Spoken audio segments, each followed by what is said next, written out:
As always, with this webinar, we are going to start with the fundamentals. Now, I know there's plenty of you who are probably have one thing on their mind in particular when it comes to the fundamentals, and that's because of what's happened mainly over the last 24 hours, but also really on Friday as well. So we'll start with this main story, and then we'll touch on the other key event this week. There's a lot of economic data as well, but there's really one event that stands out this week on the economic calendar. The event, which I'm sure you all know I'm alluding to, is this sell-off that we've seen in the markets. Now, it's hard to ignore it. Yesterday, we saw the biggest one-day drop points-wise in the Dow Jones ever, with I think it was around 1,175-point drop that we saw. Once again, today, we are seeing futures in the red. Prior to coming into here, the Dow was down around 1 to 1.5% in the futures. I'm not sure if it's dipped a little more since then, but that's what it was looking like prior to coming in here. We were looking a bit flat about half an hour ago, so it seems like we are seeing a little bit more negative sentiment heading into the US Open, and that's translating through to Europe, and as we saw overnight in the US as well. In terms of what's causing this, as always in the early stages, difficult to say. There's a lot of speculation. On Friday, it seemed as though what this was being triggered by was higher interest rate expectations. And I know many of you will say, well, we've had higher interest rate expectations for a long time, depending on the region, of course, and this hasn't had this kind of sell-off, and that would be true. But we do have periods in the markets when we get dramatic changes in expectations. You'll remember the taper tantrum, for example. Heading into the taper tantrum, I think that was in 2013 when the Federal Reserve first started tapering its asset purchase program. While there was a lot of speculation that it could happen, I think a lot of people were in denial. So when they alluded to the fact that they were going to do so, this triggered quite a sharp sell-off. And the result of this was that we saw these big down days in equity markets. It didn't last too long, but we did see some big down days in markets. And it just shook people up. Naturally, markets recovered following a brief correction. And we saw another one back at the start of 2016 as well. And I think this was triggered by a lot of volatility around what was going on in China. And again, volatility is a good thing. Excessive volatility can spread fear. And this led to some sell-off in the markets as well. But again, they recovered. And now we're seeing another one. And you may be asking, why is there a sudden change in interest rate expectations? Well, ultimately, the markets for the last few years have questioned the Fed whenever they've tried to guide us on interest rates. Most of the time, the markets have actually been correct. The Fed said we want to raise this many times, and it may have raised once. It may have not raised at all. But recently, it seems that the Fed really is intent on raising interest rates. They signaled 3 rate hikes for last year. The markets doubted them. They raised interest rates 3 times. They then signaled 3 more rate hikes this year, and the markets were kind of going along a little bit with it because of their record of last year, but were more pricing in 2. Then last Wednesday, we had the Fed decision. Now, there was only a statement released. There was no press conference with Janet Yellen, who is now the outgoing Fed chair. But the statement was more hawkish. It alluded to the belief that inflation was going to return to target. It alluded to the fact that they still stand by their forecast for interest rate hikes this year. On top of that, back at the end of December, Donald Trump passed his tax reform plan. That's likely to provide an economic stimulus this year. And then on Friday, we saw the jobs report, and the jobs numbers were as good as ever. 4.1% unemployment, strong job gains, but wages grew much faster than we were expecting. And this just triggered this fear that markets were the wrong side of this trade, that markets were underestimating rate hikes based on what the Fed had said, Donald Trump's tax reforms, and then finally these earnings figures now. And I think it was this quick repricing in yields, and it's something that we've been seeing gradually, but it's been quite sharp as of late. And I think that just triggered a bit of fear in the markets, and I think it just triggered this movement that we've seen. And one thing that you'll always see in the markets is that when you see these big moves, and when you see these when you see this dramatic repricing, one fear can lead to another, and it can spread as a result. Then you've got the algos kicking in, which undoubtedly we saw kicking in yesterday, which really exacerbates the move. And then you can see things like margin calls, which exacerbate the move. And then you see the general fear trade, which people sell into downward markets. And that's why we saw such a dramatic sell-off. The Dow trading down around 1,600 points at one stage yesterday, a lot of which materialized over the course of about half an hour. And then it started to recover, and it came back to around 800 points down, which is still a dramatic move on the day, still a dramatic loss on the day. But it was signs of a recovery. It was a sign for me that the algos had really kicked in. And we settled down around 1175, and then in the aftermarkets, we were trading down once again.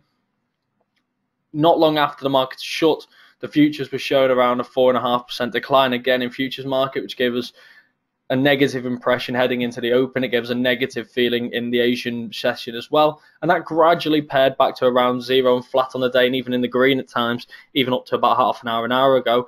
And it seems now we've now dipped ahead. Again, the question is, how far down are we going to go? There's a few factors at play here. By the way, if people can just confirm that you can still hear me, because I have had one question asking if we've started. So I don't want to talk for the next half hour with no one being able to hear me. Perfect. Thank you, Matt. Thank you, Todd, and Andrew, and Jason. Thank you very much, Nicholas, and so on. So that's the situation as we see it. The markets are in correction mode. There's a few things we have to factor in as well here. For one, the market is overextended, arguably. We've seen huge gains, which Trump himself likes to remind us of regularly, although interestingly was quiet yesterday, which is something that many people were questioning, I guess, as to whether he was going to comment as much on downward days as he has liked to, undoubtedly, on the up. And it was very quiet, of course, and it'll be interesting to see over the coming days if we see much of a response.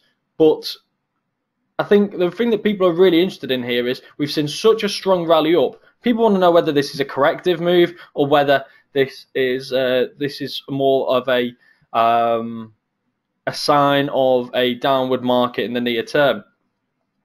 For me, I'm looking at this, and I think a lot of people seem to share this view at this time. I think one thing's always clear, to be honest, that in these markets, when you do see these big negative turns, longer term negative turns, it can sometimes take a while to become clear if there is something broader, something bigger moving it. So it is always difficult at this point to work out whether it's just a temporary blip or if there's something bigger moving it.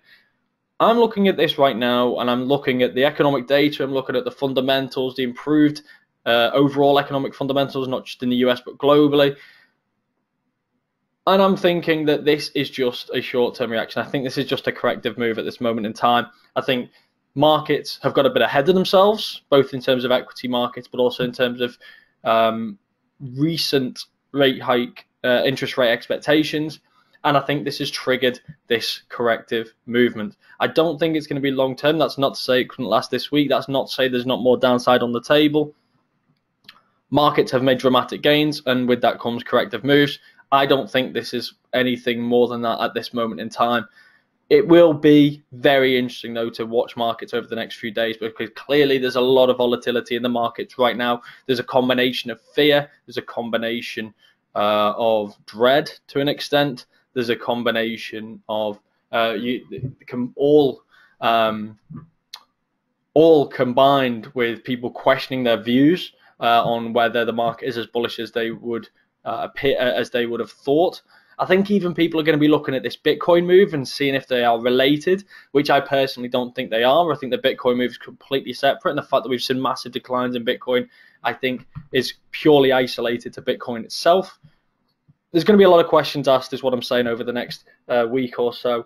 And I think once the dust settles, it'll become a lot clearer what's driving it. But I guess right now, the important thing is we are seeing a lot of volatility. The longer it lasts, I think the more we'll see a move towards safe havens, or things like gold and the yen. And we saw these moves late last night with gold popping higher, although not dramatically.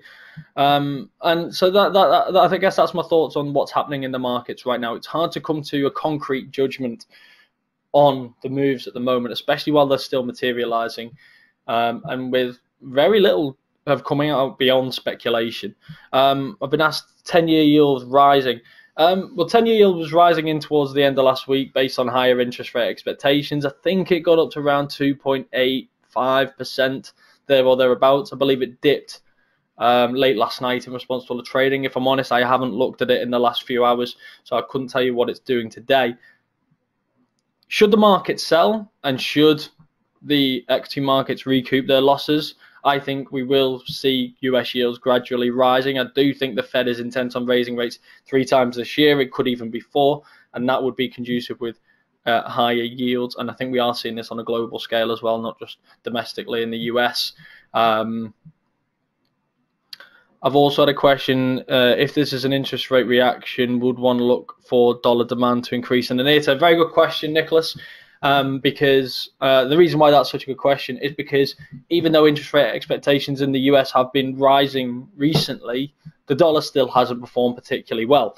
And the reason for this is we always have to remember that dollar is, you don't judge the dollar in terms of moving higher or lower individually. The dollar is always measured against something. So when people talk about the dollar moves, they're talking about the dollar index. The dollar index is weighted against half a dozen currencies. I believe the euro makes up around 58% of it, if I'm not mistaken. It could even be a little bit more. So what you're really doing when you're talking about the dollar movements, you're actually talking about other currencies as well. So yes, interest rate expectations are rising in the US, but they are also rising in Europe to a greater extent. The UK, we're seeing much of the same, and that's why the pound has been outperforming the dollar as well. Even when we look at Japan and the yen, the Japanese central bank is likely to be one of the least active, but then it also does give it a very low base to rise from. So when they do start tightening, you could expect to see a sharp reaction here.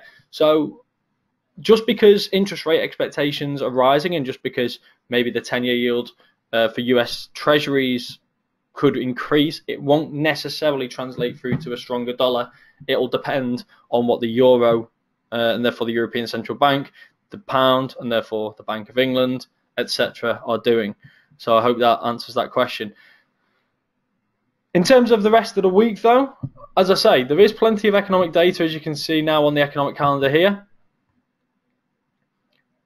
We've had some services PMIs already in the early part of this week. We had the RBA rate decision overnight, although it was somewhat overshadowed by the goings-on Wall Street and in Asian markets as well. The Nikkei, for example, was down around 7.1% at one stage. When I first awoke this morning at around 4:30, it was around 7.1% down. I believe it finished the day around 4.8% down, if I'm not mistaken. So the RBA decision was a little bit overshadowed. Interest rates remained unchanged. I don't think there was a huge takeaway from that. Heading into the rest of the week, though, as you'll see when we come to Thursday, there is one real major decision.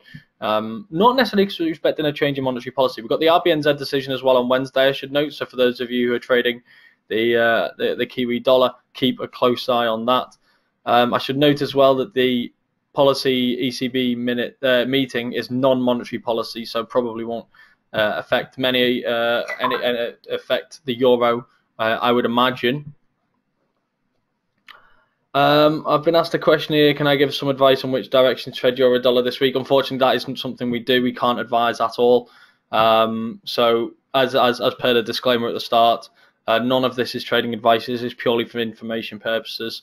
There's nothing we can do on the advice front. We don't. That's something I'm strictly not allowed to do, I'm afraid. So apologies for that. As I say, the key announcement this week for me is the Bank of England. Not just because there's an interest rate decision. The chances are strong. The chances are there's going to be no change whatsoever, and markets are heavily pricing in no change. The thing is, it's February. 4 times a year we have the quarterly inflation report, which is released alongside the decision itself. That contains things like economic projections, inflation projections, which can give us some insight into future monetary policy movements. And some people are even pricing in another rate hike from the Bank of England as early as May. For me personally, I'd be surprised to see another one this year. I don't think it's warranted. I don't think it's necessary. And with them having already undone the rate cut, their post-Brexit rate cut. I don't see why they would look to tighten too quickly now when the economic environment is so uncertain. There's a quarterly inflation report, which should give us some insight, but then we also have the actual press conference with Mark Carney, the governor of the Bank of England himself, and a couple of his colleagues. So this should provide, again, a lot more insight, which means you'd expect to see a lot more volatility from the pound and therefore the FTSE around that event. So for me, that's this week's key event to keep an eye out for. Like I say, plenty of economic data, Chinese data here, import and export data is always important, CPI data from China as well, things like manufacturing and industrial production from the UK, Canadian jobs report. I'm not downplaying the importance of any of these. These are of importance, but the ones that stand out for me really are the big central bank announcements this week, particularly the UK Bank of England. So I'm going to move on to the charts now, because that's a lot of fundamental talk. And we need to do some charts. Again, we've got a question. Draghi mentioned the possibility of a hard Brexit. Will it drop the pound against the dollar? I guess it will depend ultimately on what they mean by hard Brexit. Unfortunately, this is not binary. It's not hard Brexit or soft Brexit. There's varying degrees in between, and there's varying extremes.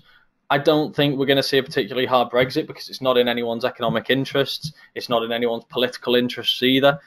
I don't see the desire from both sides. I think what we've got to learn to do generally is ignore the noise. And there's a lot of noise on a daily basis surrounding Brexit, and it can sometimes be difficult to ignore the noise, but it's something we have to do, because ultimately when two people are negotiating, one goes high, the other goes low, and you meet somewhere in the middle. And I think that's what we're seeing. We saw it for the last 12 months as part of the phase one of the Brexit talks. Both sides got some of what they wanted. Neither side got entirely what they wanted, and phase two is going to be exactly the same, which means, unfortunately, we've got about 2 or 3 more years of this, but hopefully it'll become less headline news. In the event of a very hard Brexit, you would expect the pound to be negatively impacted, because the UK stands to lose more than the EU. So that would be an assumption that I personally would assume that the pound would stand to lose in the event of a hard Brexit. And I would also suggest that the reason why the pound has, as we'll come to in a minute, has performed so well is because the possibility of a hard Brexit or a very hard Brexit has diminished, and I think that's actually benefited the pound as a result of that. But again, it's hard to say, because you can't. It's very difficult to quantify what actually constitutes a hard Brexit. It's like I say, it's not a binary thing. In terms of charts, we'll start with euro dollar. We'll go in the same order as always. Euro dollar's really steadied around these highs, around 123.50s through 125s. We took a dig at it this first time around back on the 25th of January. You can see this nice long upper wick, so there's clearly a lot of resistance around that 125 level, which is a prior area of resistance. Following a brief correction, we found support on the previous high, nice technical setup, and we moved back towards these 125s again. And once again, we are running into strong resistance. For me, this has given us a little bit of a possible double top scenario. So the key level for me, again, is this kind of 123.25. I think a break below here, and we could be seeing a nice little move back towards these kind of prior support and resistance zones. Again, the great thing about these double tops from a textbook perspective, again, as per the start and earlier on, this is not advice, but they do give us possible price projection levels. So you've got 125.25 as the top of your double top. You've got 123.25, roughly, maybe a little bit higher, as your neckline. So that gives you your possible price projection of around a couple of hundred pips, which would bring us back to 121.25, back into this nice possible support zone between previous support and previous resistance. Again, that's not advice. This is just purely textbook stuff. Anything you read in a textbook about double tops will give you this same information, and this is what this is lining up to be for me. But ultimately, for this to be complete, we need to see a break of that neckline, and preferably, again, a close below it. But this is looking a bit toppy for me. That's not to say in the longer term we can't see more gains in euro dollar, but we've seen such strong gains in euro dollar now throughout 2017. I think little corrections along the way are very healthy and to be expected. And maybe that's one of the reasons, for example, why we've seen such a sharp drop off in equity markets, because we haven't seen those corrections for the last 2 years. We've seen consolidation, we've not seen any corrections.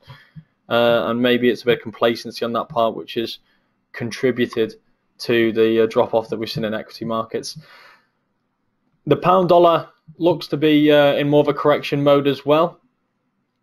I drew this kind of speculative falling flag on here because if we were going to see a continuation of this rally that we've seen quite strongly, in particular since the 10th or 11th of January, then I would have expected it to find some support around the bottom of this flag. Now, at the moment, it looks as though it's moving below the flag. I'd like to see a close below there. The fact that we've gone below 140 is interesting, is notable as well, particularly considering it held here previously. Now, 140 is just a psychological zone. It is a prior zone of support and resistance as well, but the psychological factor we can never underestimate. But the fact that we've gone below this falling flag suggests to me that we maybe are going to see a bit of a correction here. So I will be looking back for potential corrective moves back to these kind of support zones. Typically, I do like to use fibs in these scenarios. I think this is one of those scenarios where it's a little bit difficult to determine what your ultimate low and high is. This looks like an interesting low level for me, given that it's long-term support. We look to have these kind of nice fib moves on the way up.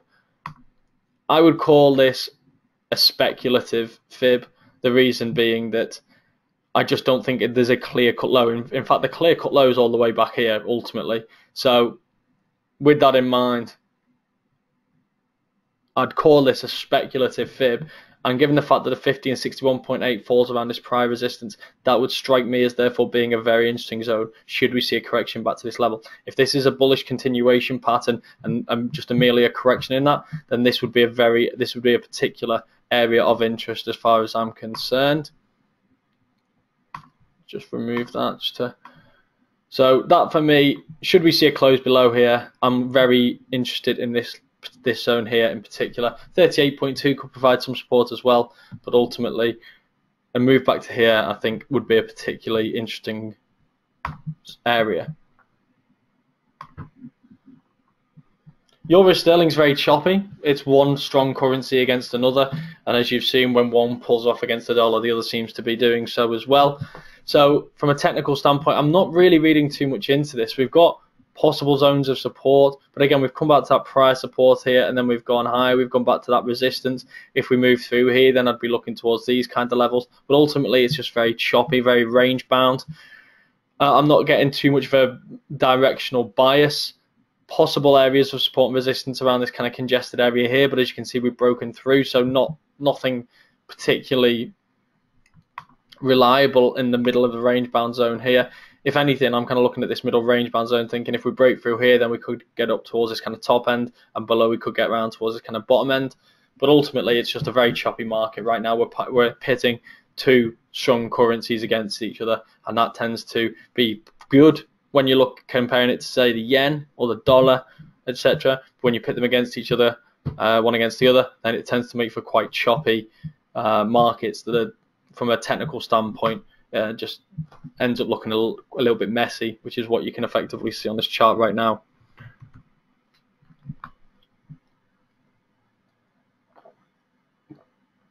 The Aussie dollar's very much come off its highs. So you had this very nice run up back up towards these kind of 81 levels, which was this previous area of resistance, and we've run into resistance once again. So really long term, we are just kind of range bound here between these kind of 75s and the 81s. This was quite a nice little bullish run up, so I'm going to be very interested to see how we do trade around the fib. Now, this isn't a particularly strong trending market, so again, I'd call this a speculative fib, but I'll be interested to see how we do trade around the 50, 61.8 levels. 61.8 coming around that congested moving average level as well, and prior support and resistance zone would be of particular interest, but really 50, 61.8, if we do see a nice rotation higher off there, it could be a bullish sign. But ultimately, we are still very much range bound in this market. We didn't see too much appetite. We didn't see too much of a test to push through here. So maybe that's just what we have to accept. If we break through here, then I'd be looking back towards the lower end of the range once again, because this would suggest to me that we are just continuing to be range bound. Again, some charts are far more interesting than others at times, and this for me is one that isn't particularly interesting, and there's it's not giving too many particular strong bullish or bearish signals. Like I say, 61.8 fib, nice interesting congestion zone, which you could read something into potential rotations or breaks. But apart from that, we're just long-term range bound on Aussie dollar. Dollar CAD I find a bit more interesting. I'm surprised that the correction has been as significant as it has. But then I guess a hawkish Fed combined with a strong jobs report will do that. We had the break of this triple top move, which gave us a projection back towards these kinds of levels. We hit that. The possible price projected level was hit. We came back. We didn't even get a full correction back in towards this kind of support, which would have been roughly the 50 fib as well. And we started moving lower. Again, you can see that we had this kind of floor here around the 23.75s and then lower highs being made. So that was a nice little bearish signal going into a break below here. And then it looked as though we were heading back towards these kind of 21 zones, the prior area of support. But then that strong Fed and jobs report towards the end of last week, the jobs report come in here, as you can see. And then yesterday's trading, which was quite wild, seems to have pushed us higher. It'll be interesting to see how this reacts over the next couple of days. In terms of technical levels, these kind of 125.80s is interesting resistance on these few occasions. A breakthrough here, and then 126.70s become interesting as well. Ultimately, if we are going to see a move back towards those kind of 121s, then I would be looking at these 50 and 61.8 fib once again, which happens to coincide with that previous resistance around 125.80 and 126.60, which again is quite interesting. A break through the 126.60s, and then potentially we're heading back towards these previous highs. Although there would be also what 128 zone would be very noteworthy, where you've got the 200 and 233 day simple moving average coming into play here, which the pair found resistance on back at this point here.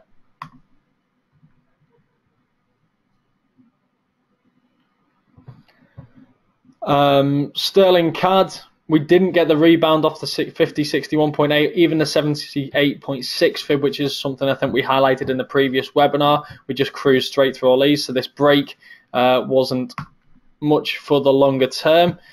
We did find more legs to the upside. Back at this resistance again, you can see you do have the rising trend lines here, which are providing some resistance to the upside combined with prior resistance. I think ultimately the fact that we saw such a minor correction following that break, and we have seen it make new highs, is quite interesting for me. Ultimately, I guess when we're looking at this, it's hard to use these divergences because we haven't made higher highs. This support 173 could be notable to the downside, but again, this could be consolidation, so I wouldn't want to read too heavily into it. A break through these highs would certainly be of interest around the 176.35s, which could potentially indicate a move into these kind of 178 levels, this previous zone of resistance. At the moment, we are seeing a little bit of consolidation, so unfortunately, this is one of those kind of wait and see how it pans out, with notable support 173, notable resistance around the 176.40s. Unfortunately, it seems that there's a lot of charts which are not particularly strong on the old directional signals at the moment, which, considering how wild the markets are, may or may not be a coincidence. You're looking at Kiwi dollar here, and we've kind of come back towards these highs once again. We've run into resistance around the 74s as we have previously on these few occasions here and here and here. It looks as though we may have formed a kind of double top here, which is something to be aware of because we have broken below this kind of 72.80 possible neckline here. It's a bit of an uneven top. So I would also be inclined, as I did on the previous chart, just to keep an eye, just in case what we're actually seeing is a flag setup here rather than a topping pattern. So keep if we break through these kind of 72.50s, then potentially this could signal a bit more of a correction, potentially opening up a move maybe back towards the kind of potentially back towards these kind of 71.50s, where you've got the 200 and 233 day simple moving average. Look, I'm trying to take the move really of this kind of double top flag formation, and with a break below, give it that possible textbook price projection. Again, I think that could open up and move back towards these kind of 71.50s. Again, coinciding with previous levels of support and resistance in the 200 and 233 day simple moving average. It wouldn't surprise me if we head back towards these kind of 75.50s ultimately, though, if I'm honest. Whether that comes via a correction on the way or whether we actually just see it move straight through the 174s, we'll have to wait and see. But again, we're seeing a little bit of consolidation here and that dollar strength of the past since Friday, helping to really drag this lower. I think in the absence of that jobs report, as with many of these pairs, they seem to be shaping up for more dollar weakness, and that seems to have caught traders off guard, which really feeds into the rest of the story, which I was saying earlier on about markets, traders being caught off guard on the interest rate side of things. Apologies for overrunning here. We will wrap things up quickly with the yen pairs. I'll start with dollar yen as per normal. The only thing to note here really is we are still range bound, 108 to the downside, 114.50 to the upside. We tested it a couple of weeks ago and we ran into support once again. We've come back into this prior area of support, possibly turn resistance, but also longer term you can see that this is a notable area for the pair, as I highlighted in the previous video. We did find support once again on the way down. We found resistance off the bottom as well, and we've come in to test this 108 zone. Again, this is clearly quite an important zone here. Should we break below the 108s, then I think that could be a very bearish signal. Of course, I'd want to see this taken out as well ultimately, but I think the 108 break could be quite a bearish signal. You may ask why the dollar has performed so well against the other currencies and yet the yen, it seems to be struggling. Well, that's quite simple, especially over the last 24 hours. The reason why it struggled is because of the yen's safe haven status. We've seen a pop higher in the dollar. Correspondingly, we also saw a pop higher in the yen as well. So even though the dollar's performing well against the euro, the pound, etc., when it comes to safe havens, and you're in a more of a risk-averse market, safe havens do often tend to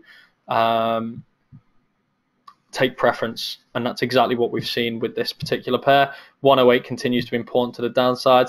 These 110s, 111s continue to be important to the upside, and again a breakthrough here. Maybe you're looking at a move back towards these kind of 112s, price point resistance, and that's where the Ichimoku cloud comes back into play, although ultimately we are in a sideways trend, so it's not as useful as it would be in a up or down trending market.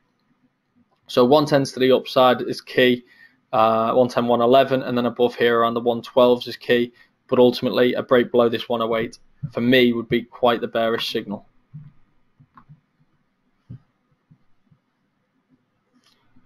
Sterling yen continues to push higher. I really like how the 55.89 moving average, daily moving averages are combining well with the Ichimoku cloud to provide constant support to the downside. Interesting that we made a slightly higher high on lower momentum. You can see this through the MACD histogram, the MACD moving averages and the stochastic. We made a very slightly higher high before this solid move lower. A lot of the yen move yesterday can be attributed to that safe haven play, but we have gone below the neckline around 152. That could be a bearish signal, and that could put this under a lot of pressure should it persist. One thing I would say is that given how big a part the safe haven move has played in this, I wouldn't be surprised to see the projection that you'd typically associate with a double top breakout not play out, because if risk appetite returns to the markets, that would be typically to the detriment of the yen. What may be more of a signal will be if we break through the Ichimoku cloud and that 55.89, which until now has proven relatively reliable over the course of the past few months.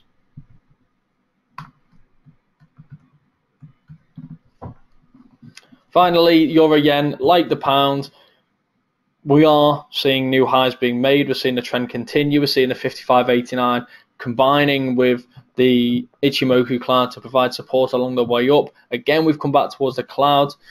We haven't got the double top that the pound did against the yen, but we are seeing the 61.8 fib from these lows here to the highs, combining with the 55.89, combining with the Ichimoku cloud to provide support. What that means is if we see a rotation higher, that'd be a nice bullish signal. But if we see a break lower, then that could be quite a bearish signal. Again, you'd be looking at initial support here. with it having been price support, but the actual act of moving below 133.50 here for me would be particularly bearish, whether that comes from a protracted period of risk aversion or a short-term period of risk aversion. One thing to watch out for would be if we see risk aversion continue over the next 24 hours, which drags us below 133.50s and risk appetite returns, don't be surprised to see it push immediately back higher. But a breakthrough here would suggest to me that traders are buying into the risk aversion and expect it to continue. Okay, that's enough from me. I hope you all found that useful. Thank you very much for all attending. Thank you all very much for your questions. I wish you all the best of luck in the markets. I really hope you found this useful, and I really wish you all the best of luck with your trading.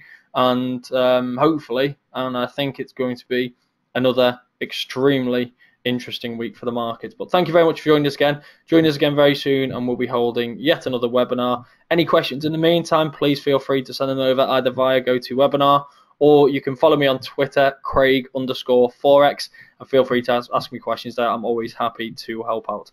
But thank you very much. See you soon, and good luck.